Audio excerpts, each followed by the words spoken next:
Update क्यों पिया मटियारी में अजीज गुल खैबर जी रिपोर्ट मुताबिक त पीर ऑफ भिट शाह मरहूम सैयद मदर अली शाह अल मरूफ सैयद नाज़न साईं जी पेरी वरसे भिट शाह में दरगाह हज़रत शाह अब्दुल लतीफ़ भिटाई जे सहन में मल्हाई वई। वरसी के मौके ते मज़ार ते गुलन जूं चादरूं चाढ़ियूं वयूं ऐं संदसि फर्ज़ंदनि सैयद मुरीद हुसैन शाह सैयद मसरूर हुसैन शाह ऐं सैयद अजीबुल हसन शाह लतीफ़ी तरफ़ां वरसी तकरीब मुनक़िद करे मरहूम सैयद नाज़न साईं के शाह लतीफ़ जे कलाम यानी तंबूरे जे तंद ते शाह जे रागी फ़कीरन पारां भेटा पेश कई वई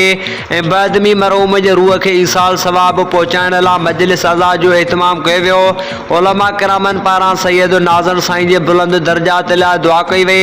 मुनक़िद कयल वरसी तकरीब में दरगाह भिटाई जे क़ाइम मक़ाम सजादा नशीन सैयद खावर हुसैन शाह लतीफ़ी, डॉक्टर जवाद हुसैन, सैयद गुलाम रज़ा शाह लतीफ़ी, सैयद इकबाल शाह लतीफ़ी, सैयद फैज़ाबाद शाह, सैयद जुल्फ़कार अली शाह, सैयद फराद अब्बास शाह, मोहम्मद याकूब गोपांग, फैद खान वसाण,